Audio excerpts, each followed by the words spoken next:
LCBN television broadcasts 24/7 on UK Freeview Channel 271, Roku TV, Amazon Fire TV, Android TV, Apple TV, Google TV, See Love World, LCBNTV.com, LifeComTV.com.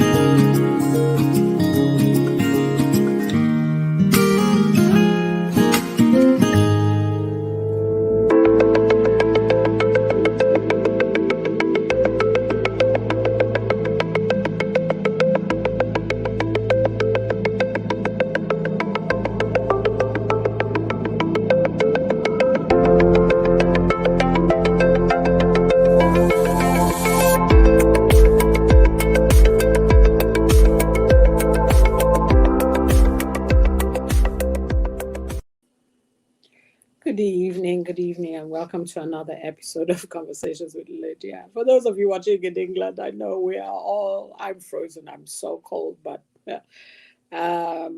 loads of tea and, I don't know, layers of clothing. It's incredible. But I'm sure there are people like my guests who are on the other side in Africa, in Nigeria, to be exact. I was kind of back in Nigeria now after a little visit to Southern Africa. Who is going to talk about his work in the mental health space. And particularly, we're going to talk about policies, how mental health is viewed in Africa, in particular reference to Nigeria, changes that actually need to be implemented around policy and policy making and review. I know that a lot of the policies that are in place are no longer fit because life has changed, life has moved on. So enough of me kind of blabbering on about it. Help me welcome Zion Abba. Thank you very much for having me, man. Good evening. Thank you. I know you've had a long day. We were kind of talking about it. And when I said 1 hour, you're like, oh no. That's fine. And we're talking, I think, a bit about everybody in this kind of zone of fasting in January. So I feel you. I was just saying, I'm sure you heard me talking about how cold it is in England. So we're pushing through. So I hope the cold is not impacting on productivity there. No, we're kind of used to it. If anybody gets used to the cold, but personally, I have friends who love it and they think it's nice. They get to wear their boots and coats, but I don't love the cold, so I'm suffering.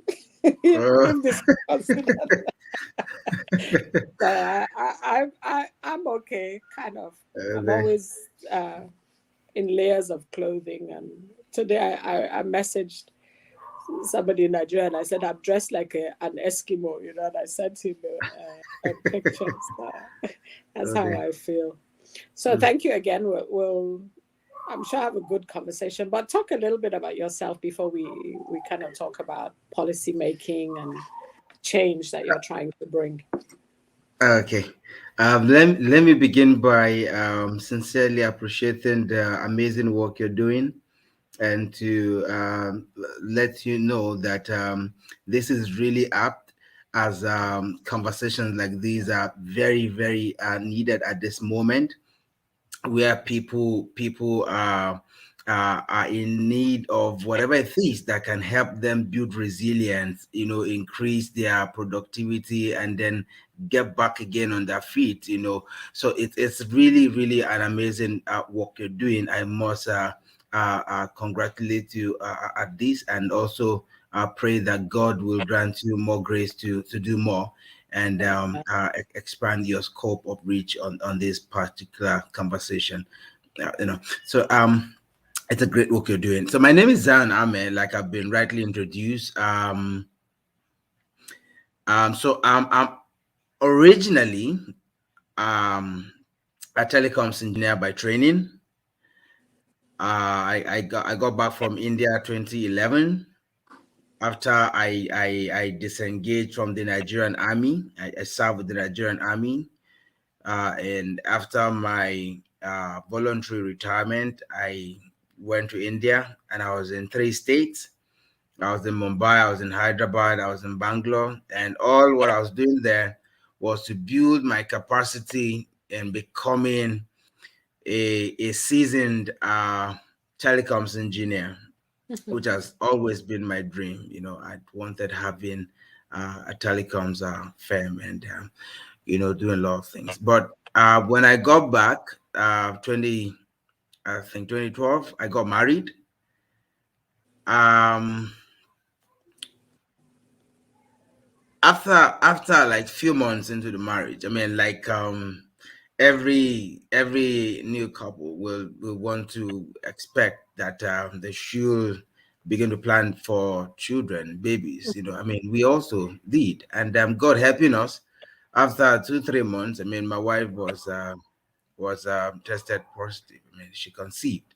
But then, to cut the long story short, because I'm really looking forward to having an amazing conversation with you, Lydia, on this show. So the long story is that after she conceived, we had 3 consecutive preterms.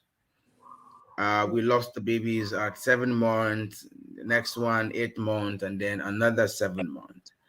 And at that point, different messages from well wishers, family members, church members, and it just got the whole situation worsened, because I got myself woken up from sleep. My wife bring the baby. I want to breastfeed baby. I mean, and there's no baby anywhere. Is the baby downstairs? Where's the baby? Who's with the baby? Did your mommy come to bed the baby? I mean, so many things, and we really couldn't cope with it. And coming from a background where I've never had conversations around mental health, I've never read anything about mental health. I really didn't know what exactly she was manifesting.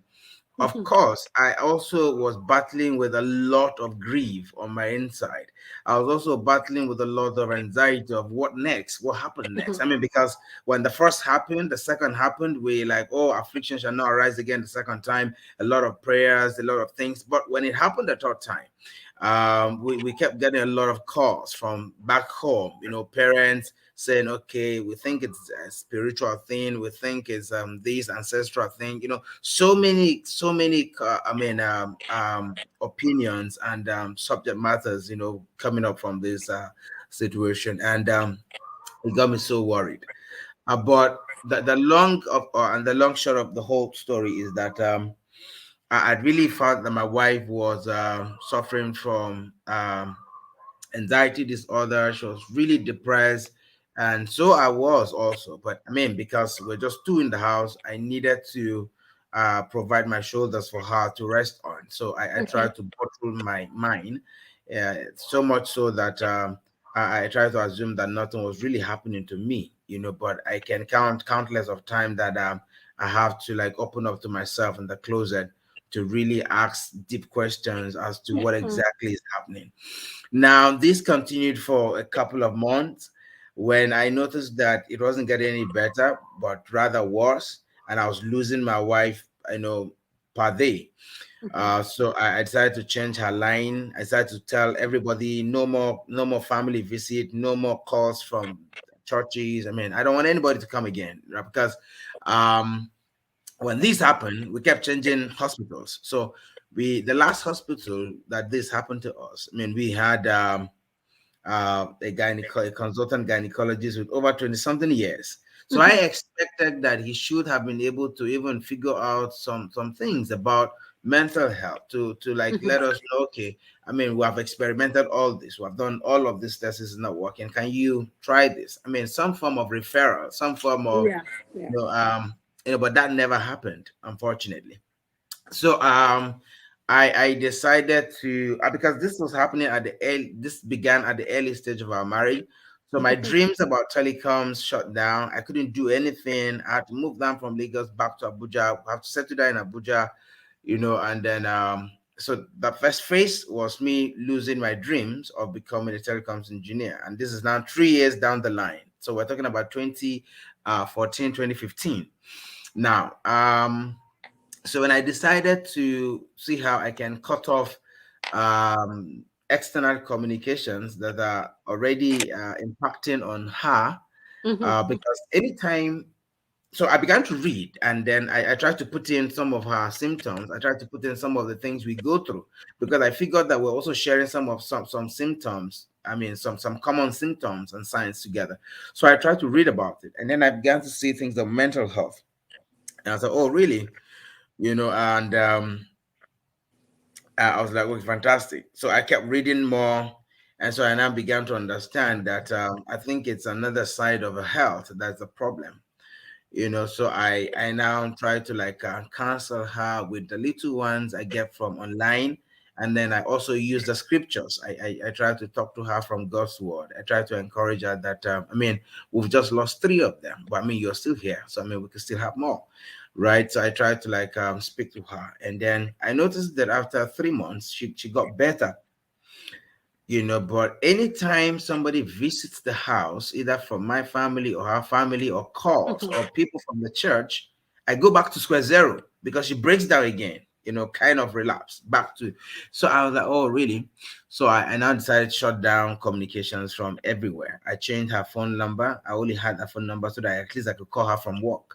And Mm-hmm. then I also tried to So she like, was at home the whole time. She wasn't yes, I mean, she had going to out. stop. Yeah, she stopped her work. She was actually working before, but the stress was too much, because even the third pregnancy, we advised total bed rest. So Okay. she stopped the work at that point. So that's just the summary of my story, how I journeyed into mental health. Because I figured that there were two things that were totally wrong. One, there was a huge gap in terms of mental health literacy. I mean, people really didn't even know about mental health. And Mm-hmm. the most painful thing is that they do not know, even some health professionals, and they do not care to know. They really do not want to have a conversation around mental health. And I was wondering what's wrong with that. So that's one of the gaps I saw. And then the second thing, mental health service delivery or mental health care down here was something else. There were very minimal places you could go for support or for service, for therapy or for treatment. So access to mental health care was another very, very difficult something that I noticed. So I now decided to see how best I could fill in that gap, Mm-hmm. by trying to like provide massive awareness around mental health, and then also try to like do some form of mappings of health facilities that have mental health professionals that can provide some level of either therapy or treatment or even psychosocial support that can bring out some people from this situation. So that's how we began in 2014. And all through 2014, 2015, that's what we're doing. But I now found that a couple of places that we tried to write to offer these services for free were not calling us. I remember I live in FCT in Abuja, and precisely in Guarimpa Estate.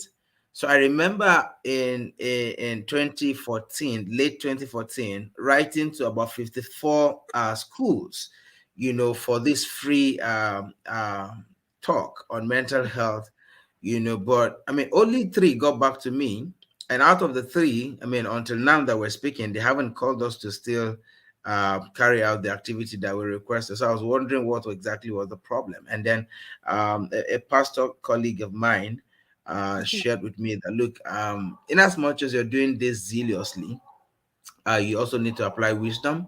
You also need to know that people need to trust that you're not just an individual but an entity. You have to be speaking as an organization. You have to have professionals on your team. You have to, so that's how the thought of registering a charity, an NGO, came to bear. And then for that, early 2015, we began driving the process of registering a charity. And then by August 7th precisely, we got done with that registration, and we got our certificate from the Corporate Affairs Commission, Nigeria.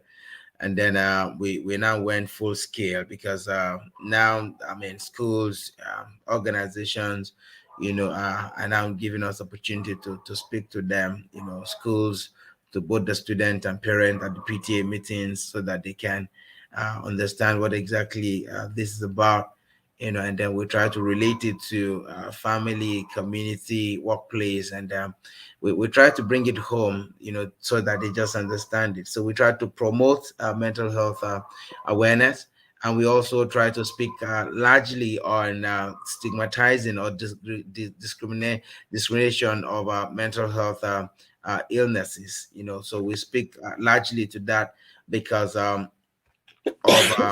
here in Africa, a couple of persons have a spectrum of belief of what exactly mental health represents to them, Mhm.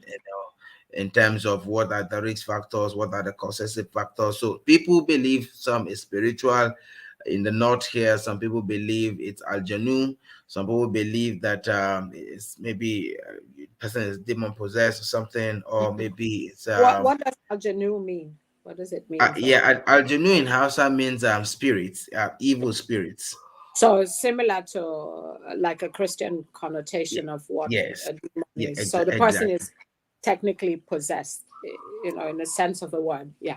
Okay. Yes, Okay. and so because of that, we try to like beam our work, to the religious leaders, the traditional leaders, and we did a lot of that 2019, 2020, through the support of the UNODC, United Nations Office of Drug and Crime, for a 14-month project, where we try to extensively educate the religious leaders, because we found out that a couple of times when you get to these communities, you don't really get their attention. You don't get all of them to believe or to accept your message, no matter how you try to package the messaging.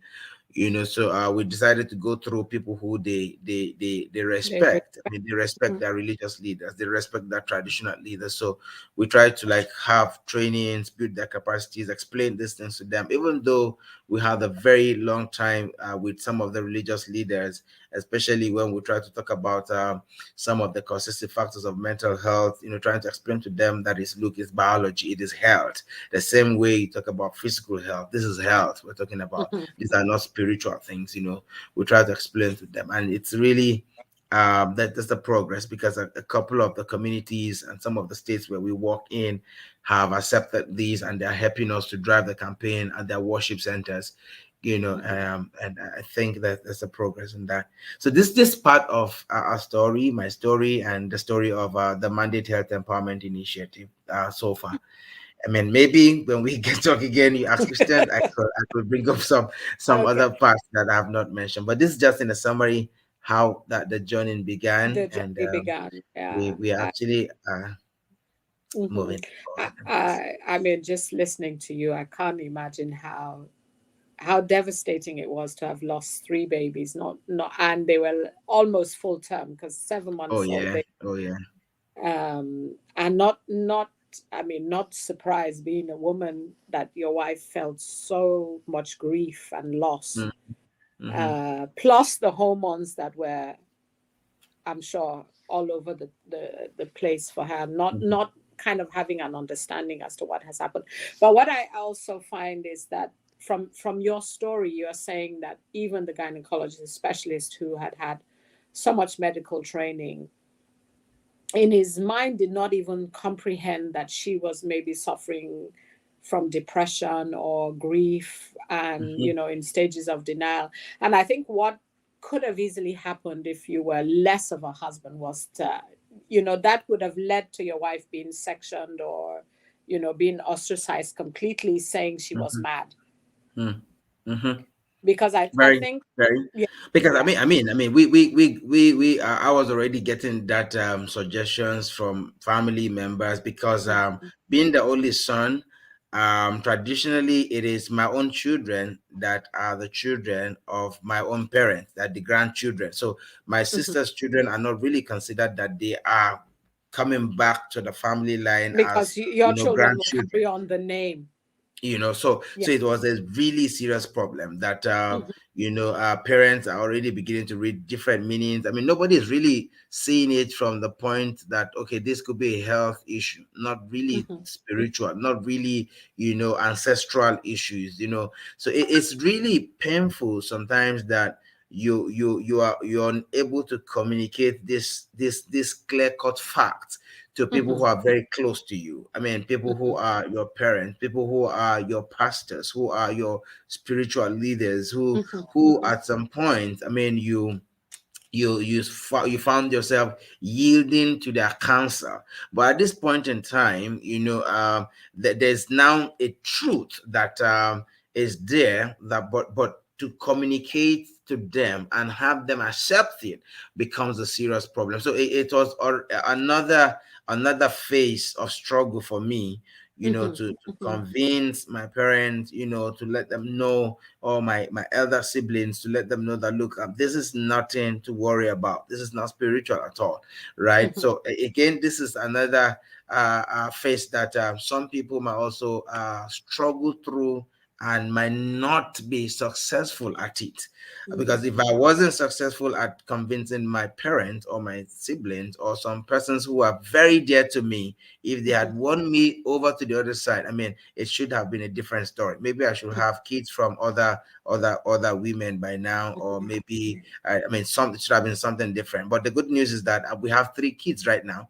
I mean, we Mm-hmm. are currently doing family planning. We no longer want children again. So I mean, that wouldn't have been the story today. So, You I mean, we have to celebrate you know. in that aspect, because I understand that it can be difficult, Mm, especially when it's coming from everybody else. You've been asked to fast, to pray, to make confessions. mm-hmm. Not that those things don't work. I say that all the time. But sometimes, as you said, we need to really sit down and figure out, what else could be, going on for the person. And sometimes it's about a conversation. And I remember when I initially started training, most pastors would say to me, oh, why, you believe in prayer, why can't you just pray it away? I say some things are not always about prayer, because even if you read the Bible, Jesus sits down and has conversations with people about what it is, they're going Yeah. through, and they even make decisions of whether they want to be healed or not. So I celebrate you, because I did read an article about a lady who, I think, from the story, had suffered postnatal depression, and she was now taken from kind of spiritual healers to Mm. churches, and I think in the end she died in the church, and she was chained somewhere, Oh, like yeah. in a room. Mm. That is how she died. So But sad. yes, but from the article, you could see that she had a baby, she had postnatal depression, which is not unknown to people. It wasn't just managed well.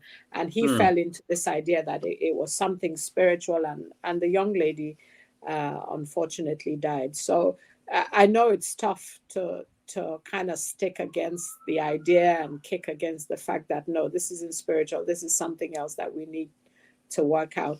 But you've kind of worked it out into um, something huge, I must say, uh, because I know it's getting better in Nigeria, but it must have been really difficult for you when you first started, and trying to get in to the people it's I still have people, educated people, ask me, and they tell me, oh, people come and sit down and tell you your problems. Like, why would they why would they Yeah. do that? So, Honestly, I mean, it's a kind of so some people really feel absurd that why should you just go sit down before somebody and be opening up your life to the person. I mean, they really mhm, do not see the light in counseling. They do not see the light in being opening or being open to receive some form of psychosocial support, or opening up for healing processes. And this is really really painful, because you often find this coming from people who you will want to assume they are educated, from Yeah. people who you might want to assume that should be able to know much better. But I mean, like I always say, the subject matter of mental health or drug substance misuse or drug use disorders are not things that we should really handle with kid gloves. There are things that are really, really impacting on the destinies of people. Hmm. Hmm. Okay, there are a huge population that are under the influence of drug use disorders, that until they get good intervention, their destiny, their future is ruined. And one of the things I will always say when I'm opportune, like in conversations like yours, like this, is, you see, for us in Africa, I'm very, very, very pained, for my country, Nigeria, and for Africa. And that's the reason why we again started a campaign some 2 years ago. It's called Africa Mental Health Reform Consortium. We Hmm. currently have about 12 countries, and we have about 88 members right now. And what we are trying to do is to see that from the statistics we are seeing from World Bank and some other international agencies talking about the growth and the population of Africa in the nearest future, I want to see a mentally healthy Africa. I want to see a mentally healthy Nigerian youth, because the future we are that is already opening onto us is only going to be a productive or a develop or a future that is having a view of growth Hmm. only where we have a mentally healthy people. When we lose the track of having or raising a mentally healthy society or a mentally healthy population, there's going to be a whole chaos in the nearest future, where you have a huge population of African youths without vision, without identification of their purpose or abilities, or without having the understanding of how to come up with coping mechanisms. It's going to get tough very soon. People are Hmm. going to have to live with the realities of competing, for survival. But when you have a generation or a population that does not understand how to come up with coping mechanisms, how to understand themselves and understand that, look, as an individual, my coping mechanisms must not be the same with the next neighbor in my house or in my compound, or the next colleague in my office. Because when these chips come down, we might all be faced with the same situation. We might all be faced with the same conditions, but our reactions, I mean, the outcome, from individuals, from families, from societies, from states, from countries will not be the same. It might be that we might be subjected under the same conditions across Africa, across maybe the globe, but then the resultant impact across the same globe will not be the same.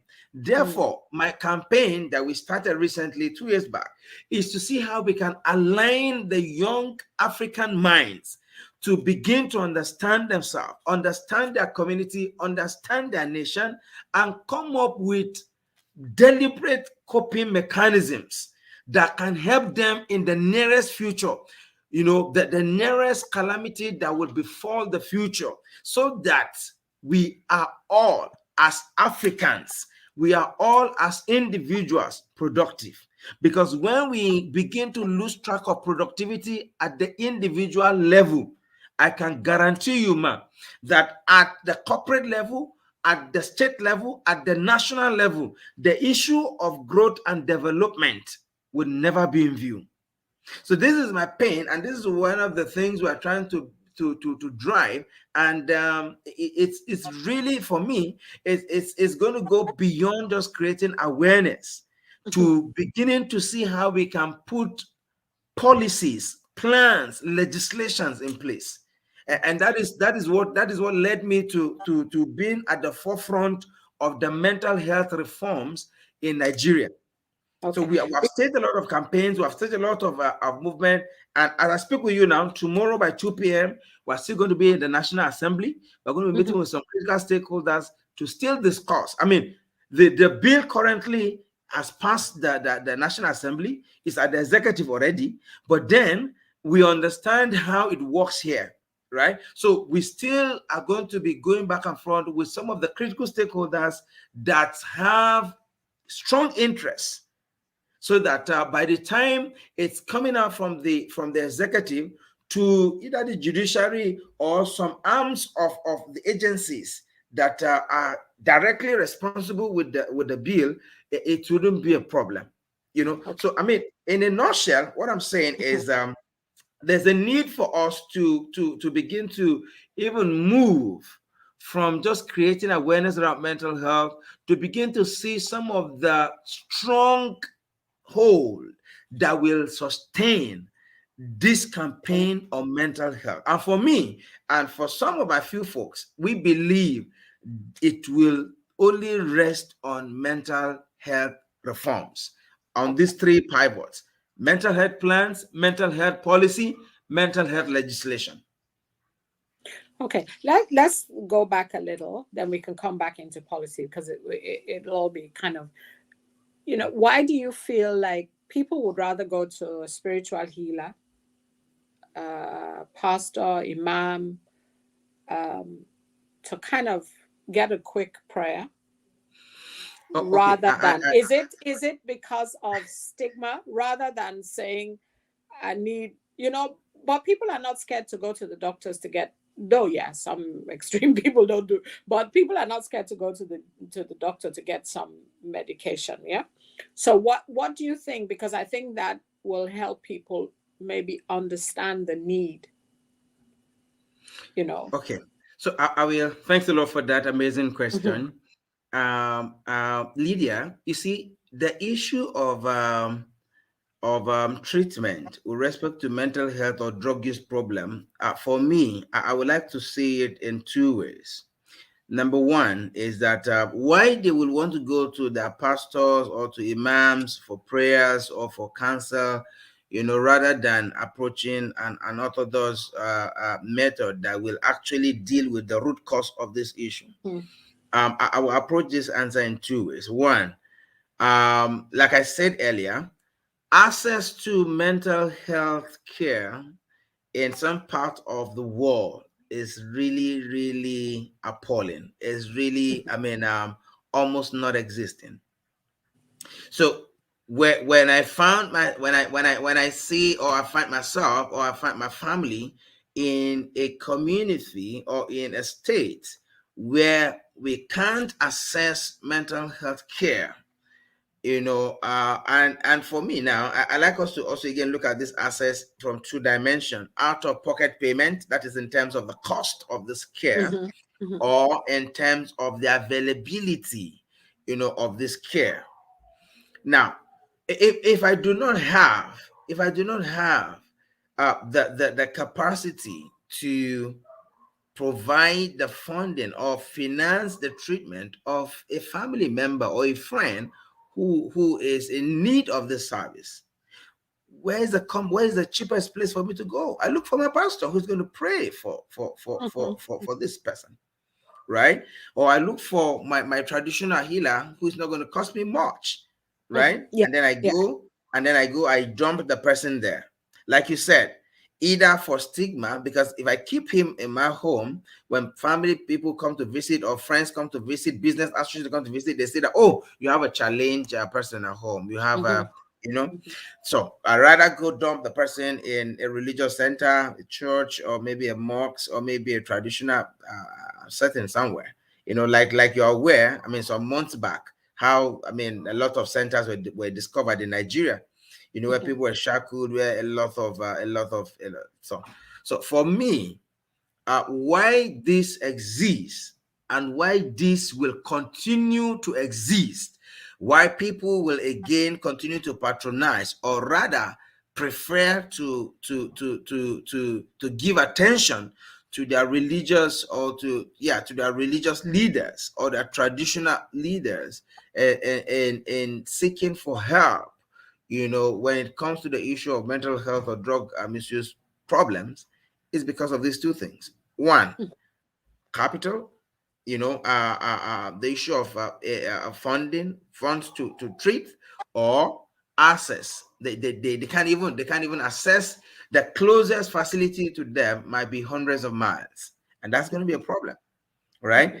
So the issue of access, the issue of cost is another issue again that we're really looking at the bill, the Mental Health Act, to again try to deal with decisively, because when we talk about the National Health Insurance Scheme, what exactly is the coverage of mental health for Nigerians? If somebody is going to go and say, okay, yeah, I'm under a HMO, or I have this coverage, or I have this, what is the level, right? For an average person who is coming down with a drug use disorder, it's not something like you're just walking in to get a consultation and then get to the pharmacy and then get back home. For some of these people, they need maybe like 3 months, 6 months treatment. Yeah. So how do they? So it's a problem. So two things: the cost, and then access the to availability, the availability access. of And this. do you feel it's easier to believe that the person has a spiritual problem than acknowledge it's a mental health? Yeah, for us, Because that kind of how you when they say, oh, it's a spirit, then it's not the person who has a problem. Does that make sense? It's something that's projected from external. Yes. But I think these are kind of the what would I call them, the kind of things that we have to challenge, the systematic beliefs, because it's easier to say a lot of times, when people are not progressing, even when they are stuck, but it's a mental health kind of stuck, you're stuck, and they're not progressing, or they procrastinate, or they're unable to overcome barriers. We kind of get into the prayer zone and say somebody who is doing that, instead of that the person actually is stuck mentally and needs to kind of figure it out, maybe just in conversation, and figure out a way out of where they are. But that's just a digress. But let me ask the second question, because a lot of times in Africa, because you were talking about the youth coming up, and if they don't know how to learn how to cope, because life is quite tough, or is tougher now, much tougher, and you find that actually people are living with trauma but not dealing with it. So I'll give an example. Like, people get robbed quite often, in the buses, just going from work, and they still turn up at work. And I've heard conversations like in hairdressers where they're saying, oh, we were robbed yesterday, they took my phone. You call somebody and say, oh no, I was, somebody grabbed my phone off me. I'm just using that as kind of basic, not to kind of talk about things like kidnapping or people being robbed, or so I think because we're living in more kind of everyday situations that can be traumatizing, we're kind of absorbing all of this in, and that kind of fits into how maybe the generations before didn't have the amount of pressure and trauma that the younger people have now. And this is a reason why, of course, they need this mental health. Of course, we need to change the bills. We need to change the policies. We need to have centers that can help people manage. People are still expected to turn up to work if they've been robbed the day before or somebody's died. So just going back to, I guess I was trying to not figure out, but understand that, yes, the youth need more than, I think, the older generation now, especially in Africa. Very, very, very correct. Very, very correct. And you see, while that is absolutely correct, is the the causative factors that leads or predisposes youth, to suffering from some of these mental illnesses, or maybe even exposing them to experimenting or even use or depending on drugs, is actually not as it were. I mean, some years back. So one of the things again I would like to say quickly, beyond just the increased vulnerability of the African youth, or maybe youth generally, Mm-hmm. to to being opened up to some of these mental illnesses, or drug use problems, again, will be for me the fact that uh, people or employers or government are not yet in the know of how severe or how serious issues around mental health should be considered. One among the things we're doing currently is to take aggressively mental health care campaign to the workplace. The example you just gave just a few minutes ago, where somebody might be robbed, or might be going through some psychological needs, but is still expected to function at work. Is still expected to function, in the family. Maybe as a housewife, or maybe as a mother, or maybe as a child. You know, we really need to begin to understand that the issue of mental health is really serious, and we must understand so. You don't, it's not magical. You don't expect somebody who is traumatized, you don't expect somebody who is dealing with a pile of psychological needs that are not attended to, and expect that person to still function optimally. It's not rocket, it's not possible. Mm-hmm.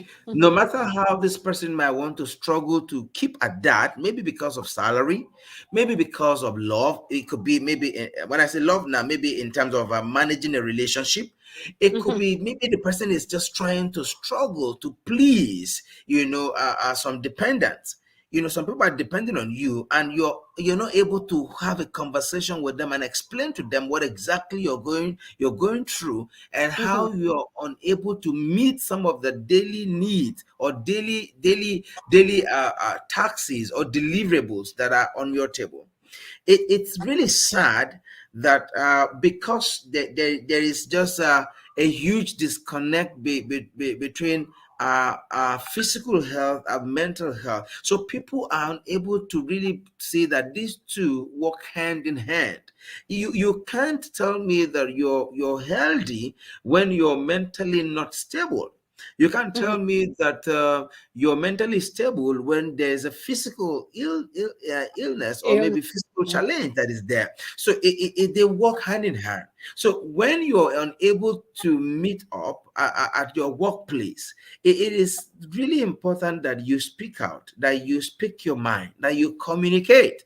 Communicate to your bosses, communicate to your parents, communicate to your family members. Let them understand. Oh, Junior, why were you unable to do this? I mean, I expected that before we got back from work, you should have done this. And this is somebody who maybe have been bullied from school, have suffered Mm-hmm. some kind of Yeah. molestation, have suffered some kind of stuff, and he's traumatized, and he's emotionally been abused, and he's not himself. So he was unable to deliver that task. Well, because we do not give attention to our mental health. So we do not understand that this can actually impact on every aspect of our living, whether Mm-hmm. it's in terms of work, whether it's in terms of relationship, whether it's in terms of function or performance. It impacts on our lives all around. Right, so it's very important that this is really being considered, and people should not discuss the issue of mental health trivially. I mean, like you just give an example. I mean, oh, I'm in the salon. Oh, I just got robbed yesterday. Oh, I felt so bad, but after I got home and this. No, have a sincere conversation on Mm-hmm. issues around mental health. Have somebody that can give you his ears and that can listen to you and discuss it. I mean, we are only going to be saying that we're cheap pretenders when we are saying that we are confronted with issues and we feel we're okay and it's over. No, we're just piling it up somewhere. I mean, Yeah. nothing gets healed automatically. No psychological need or concern gets healed on its own. You have to deliberately deal with it and get it done. Otherwise, you're just piling it up, you're just heaping the next one on top, and then next happens It will show up. until it then becomes something. And that's why, again, we tell people that look, the mental health issue you do not deal with today that is mild, Mhm. um, by tomorrow it's going to become moderate, and you will not need the same resources to deal with it at that level. By the time you do not deal with it at the point that is moderate, when it becomes severe, I can guarantee you that you're going to spend more, and you're going to again get it's going to cost you more time. More So time. that's going to be another issue again. Okay. So how far, I mean, I know you're working really hard on policy and reform and all of that. So how far are we in Nigeria from I mean, everywhere in the world is catching up, I must be honest. So I'm not saying Hmm. that it's only recent now. Employers are paying for, for staff members to have counseling or, any kind of support that they need. But how far, well, let's talk about policy and government. How far away are we? Is it in Nigeria or in Africa in your Yeah. experience? Yeah, okay, let me begin from home. In Nigeria, I mean, like I mentioned earlier, I mean, there's progress. There's a huge progress. Progress in the sense that um that there's a heightened conversation and interest indication and political willpower alignment to repealing the 1958 Lunacy Act. Yes, I've Like you might heard be about aware. that. Yes, Yes, you yes, might yes. be aware, the 1958 Lunacy Act is not really tenable. It does not fit in anywhere to the current realities of the mental health issues that is bedeviling their country in Nigeria. So there's this progress. This have been a long challenge, and a lot of efforts, a lot of commitment from various stakeholders have been put into this Hmm. since 2003, where there've been a strong commitment at the National Assembly to drive and change this very terrible, appalling act that we have. But again, it's been facing again some pitfalls, some Hmm. challenges, some setbacks. But the good news is that the Ninth National Assembly, we have successfully been able to have it go at the red chambers as a private member bill. Bill. Hmm. And also again there was a huge commitment and support from the Federal Ministry of Health. We are looking at it. It was almost becoming an executive bill, but then this Senator Oluregbe Ibrahim pushed it, and then first reading, second reading, I mean, we got a lot of speed and a lot of support. And then we had public hearing. Beyond public hearing, committees, a lot of more drafting, from the memorandums that were submitted during the public hearing Hmm. at the National Hmm. Assembly and all of these. So the good news is that December 3rd last year, it's now out. It's also have gone for concurrency at the other chambers, the green chambers, and as we speak, it's already at the executive. So we are very optimistic, Well, almost there. and yeah, we are very, very optimistic that before the end of the Ninth National Assembly, these I used to say that I don't want to be calling the name again, but this Lunacy Act of 1958 will be out, and then we'll have something very Something good. new And to replace. yeah, something real good. Like I mentioned, it's going to be addressing a unified, holistic service support care. It's going to be addressing the freedom and uh, the liberty of people, with this disorders. Their freedom need to be understood and respected. It's going to be also addressing the issues of human right. It's going to be addressing the issue of access, to care. It's going to be addressing a lot of things. So even like the issue of funding for mental health. At the global level now, there's a lot of conversations around investment for mental health at the United Nations, WHO. You know, so it's a whole lot that's happening, and then we're also trying to see how we can cascade it down to at the country level, national, state, and at the grassroots. So there's a lot happening on these reforms, so that we are very sure that that there's a Future. genuine plan, Mm-hmm. on ground.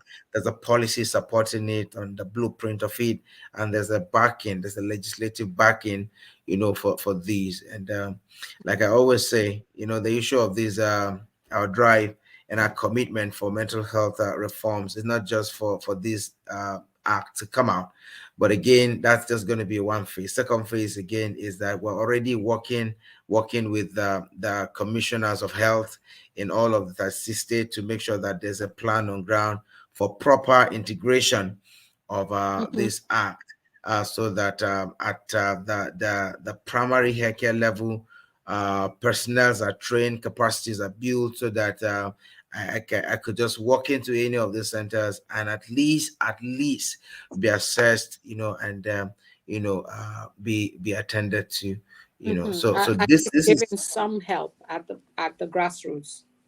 exactly.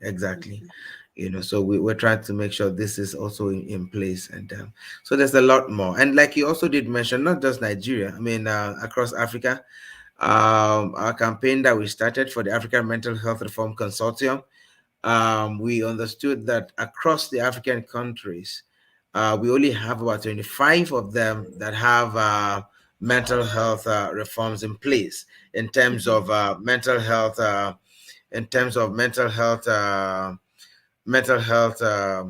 plans, mental health policy, mental health legislation.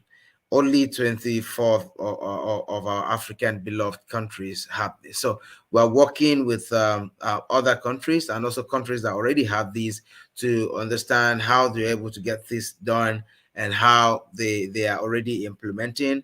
For a couple of them, they are not yet implementing because of financial constraint, and it's not really fitting to the national budget. So we're trying to understand some of the lacunas, some of the pitfalls, and then see how we can establish this in some of the African countries. So and it's really going well, and we're very optimistic.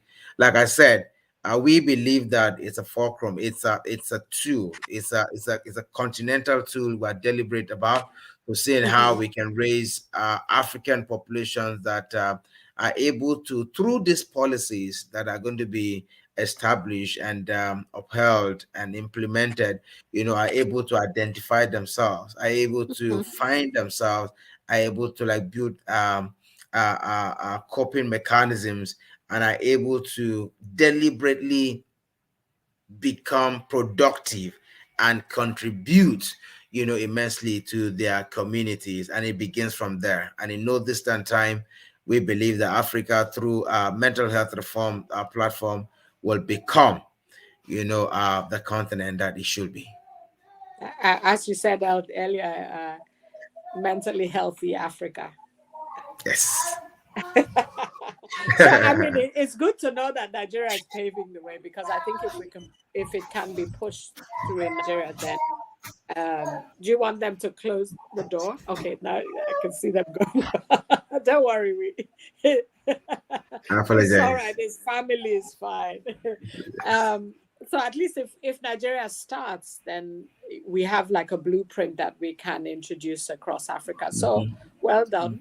How can kind of the average, I'm not going to even say Nigerian, how can the average African help? Because the program goes across quite a lot of platforms. So what can we do? What can an everyday person do to help? Yeah. Or if So there. if you want some kind of direct help, then you can ask. Yeah. Okay. Let us. Thanks a lot, Lydia, for bringing that up. One of the things we actually are really looking at enjoying from Africans, with respect to the drive for mental health reforms, is support in terms of add your voice to the conversation. Speak about it. We want people to be engaging on social media, when we call for conferences or for seminars. We want people to participate.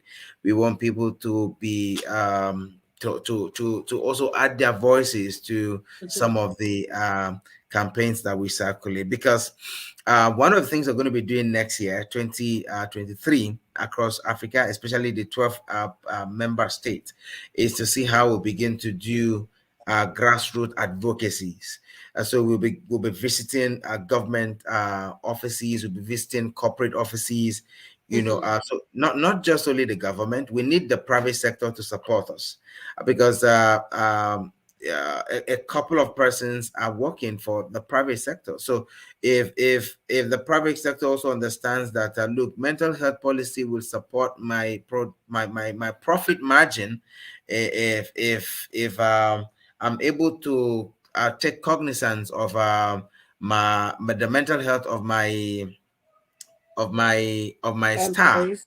Mhm. my employees. It can improve their commitment, to either delivering their taxes on time or delivering accurately. Because like I said earlier, every show me an individual who is underperforming, whether in the government, whether in the private sector, whether in the family. I can guarantee you, Lydia, that you are seeing somebody who is struggling with mental Struggling. illness. It must not it's just that so many things are happening that are unreported. So many things are happening that people are bottling up. But if you, like I said, I can guarantee you this by some of the little experiences I've had the past 7 years. You see anybody who is underperforming, either in the family or in the community or in the workplace, I can tell you, underlining that result that you see, that is not very good, is a mental illness, Mental is a health. mental challenge. So where we have support from the corporate bodies, supporting us as their CSR, we have individuals also, joining our tweets, joining our campaign, speaking about it, dropping their comments. By the time we now begin to do physical advocacies, we already have people who understood, who have the understanding of what exactly mental health reform is about, and how is it going to benefit them Mhm. as citizens or as Africans. We're going to be doing majorly throughout this year before we start the fiscal advocacy next year, is to see how we can educate every African to understand what exactly mental health is and the place of mental health reform as a tool to empowering them to becoming better Africans. So by the time we're able to drive this literacy across board, we will cheaply get their support, because at that point they already understood what exactly we're headed, and why What we're is it? doing what we're doing. So it's going to be easier for them to plug in, and it's going to be easier for us to get support of corporate bodies to sponsor some of our conferences, or to support in any wise of flying any guest or anybody. So these are the strategies we're putting. So basically two things: we're looking for people to support us in talking about this thing, increasing the conversation, talking more about mental health openly, unashamedly, Mhm. and without the feeling of being stigmatized, or without the feeling of being discriminated. And that's another thing again we're doing again in Nigeria. The issue of drug, right? I mean, I know we didn't talk Mhm. much about Mhm. it. Mhm. The issue of drug, where as I speak with you, already have an appointment with the chairman NDLA. We want to take it from the drug demand reduction program, where the issue of the drug supply reduction is not something that we should too much bother, but we should lay emphasis on the drug demand reduction. When demand can come down by the virtue of knowledge, by the virtue of people understanding that, look, it is not necessarily the criminalization of drug or the criminalization of illicit drug, but the health consequences. Let's explain this to them. Let's explain this to the youth. Let them know that, look, it's not just that look, we catch you with drugs, you're a criminal. We catch you with drugs, you're a bad person. No, but let's go beyond that to begin to educate them on how we can cut down on the demand. And that's another thing we're doing. So generally, I'm just trying to say that the issue of stigma or the issue around discrimination that people within these two sector, whether mental health or drug, suffer from, we need to consider it if we really need to get people to be mentally healthy. So what you need is for people at least to add their voice to the conversation and admit they might know somebody who's suffering, and let's take away some of the stigma so that we can all work together towards a healthier, mentally healthy Africa. I like that. Okay, we have come to time. Not sort of. Do you have anything else you want to leave us with? Because we are on time. Oh, you mean we're already 1 hour on this? Yes. Oh my goodness. Okay. Amazing. That's what happens when you are passionate about something. It's truly an amazing conversation. Okay. I think one of the things I would just want to quickly say is that please let's all understand that the issue of mental health is everybody's business. Let's get involved in driving mental health literacy. You might not just understand who you're supporting. You might not just be supporting somebody directly, but just your show of commitment and interest to driving and building a mentally healthy society will be surely impacting many generations beyond you. So let's see how this comes to be, and I can guarantee everyone watching us, everyone on this show, and everyone that will again be watching this show later on, that when we have a mentally healthy society, the society is more safer.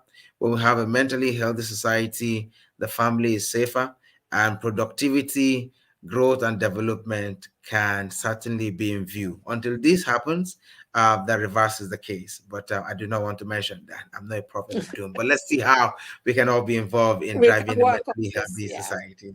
Yeah. Yes. Thank you for your time.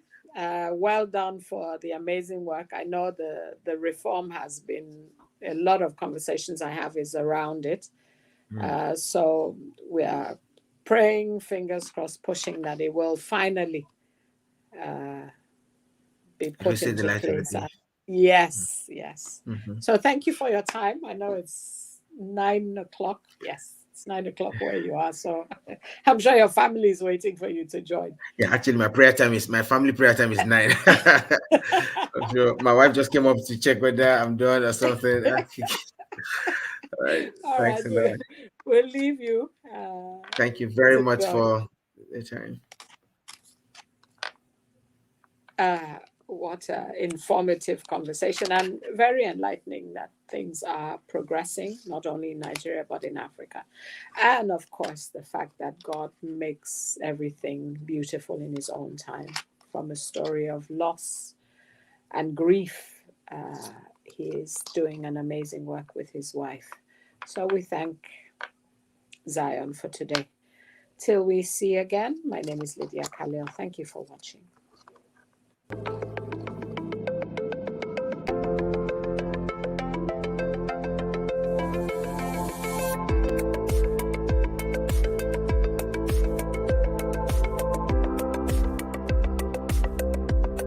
LCBN television broadcasts 24/7 on UK Freeview Channel 271, Roku TV, Amazon Fire TV, Android TV, Apple TV, Google TV, C Love World, LCBNTV.com, LifeComTV.com.